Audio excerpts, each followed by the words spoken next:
des éléments dont nous avions déjà commencé à aborder dans les parties qui précèdent. Nous avions dit que donc, dans un ordinateur, nous avons deux parties, notamment la partie matérielle, qu'on appelle en anglais le hardware, et la partie immatérielle qu'on appelle en anglais, la partie immatérielle qu'on appelle en anglais le software. Et justement ici, donc, nous allons un peu détailler la partie matérielle, donc c'est-à-dire le hardware.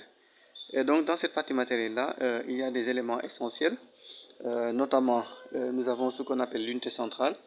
Donc comme vous le voyez ici dans cette image, vous avez ici une unité centrale d'un ordinateur de bureau, ce qu'on appelle les ordinateurs fixes.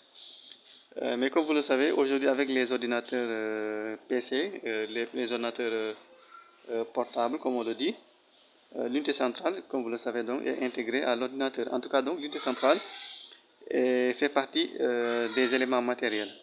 Je dirais même que c'est la partie la plus importante dans un ordinateur, ou en tout cas donc une des parties les plus importantes. Bon, pourquoi? Parce que comme vous le savez, donc, comme même son nom l'indique, l'unité centrale, donc c'est l'élément central de l'ordinateur. Hein, c'est pour ça même qu'on parle d'unité centrale, donc c'est l'élément central de l'ordinateur. Et dans cette unité centrale-là, justement, il y a les matériels, des matériels donc, très importants qui permettent à l'ordinateur de fonctionner correctement. Donc notamment ici, ce qu'on appelle le processeur. Donc le processeur est un matériel qui se trouve à l'intérieur de l'unité centrale, donc dans l'ordinateur, donc on retrouve dans les matériels, dans les matériaux donc dans les matériels qui sont à l'intérieur de l'unité centrale. Le processeur, c'est quoi? Donc c'est un matériel qui permet, n'est-ce pas, donc à l'ordinateur de fonctionner. En quelque sorte, donc c'est le cœur de l'ordinateur, en quelque sorte.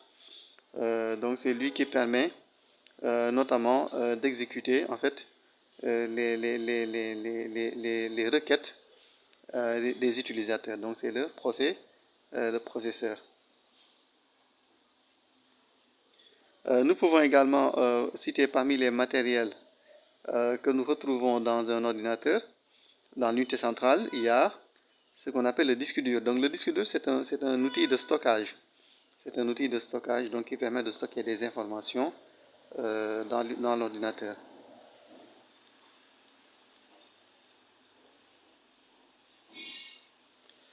Bon, sinon aussi, toujours dans l'unité centrale, et donc dans les éléments matériels, nous avons exemple ce qu'on appelle le lecteur de disquette.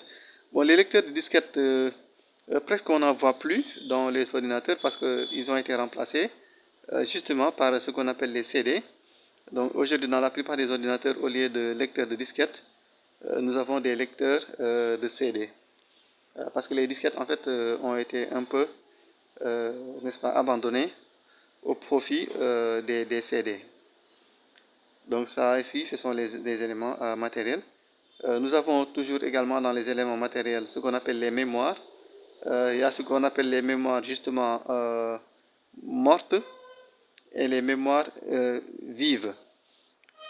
Donc les mémoires mortes qui sont un tout petit peu assimilées à ce qu'on appelle, n'est-ce pas, donc les ROM, les mémoires ROM, et les mémoires vives qu'on appelle aussi les mémoires RAM. Parce que donc dans les mémoires, il y a ces deux-là. Donc ces mémoires-là, en fait, c'est différent des disques durs. Tout à l'heure, nous avions parlé du disque dur. Mais le disque dur, il est utilisé surtout pour stocker des informations par l'utilisateur. Mais les mémoires sont plutôt utilisées par l'ordinateur, donc pour stocker des informations. Donc c'est des matériels très importants qui permettent à l'ordinateur lui-même de sauvegarder certaines informations, surtout par exemple avec les mémoires vives qui sont utilisées par l'ordinateur quand l'ordinateur est allumé, et que l'ordinateur est en train de fonctionner. Sinon également nous avons les modems. Donc les modems aussi font partie des éléments matériels ils permettent notamment à l'ordinateur de se connecter à Internet. Comme vous le savez aujourd'hui, donc presque tous les ordinateurs sont équipés de ces matériels-là. Bon, si c'est par exemple dans les ordinateurs fixes, dans les ordinateurs portables du moins, aujourd'hui, parce que vous savez que donc, les ordinateurs sont de plus en plus modernes et de plus en plus n'est-ce pas, donc mieux fait. Donc aujourd'hui, dans beaucoup d'ordinateurs,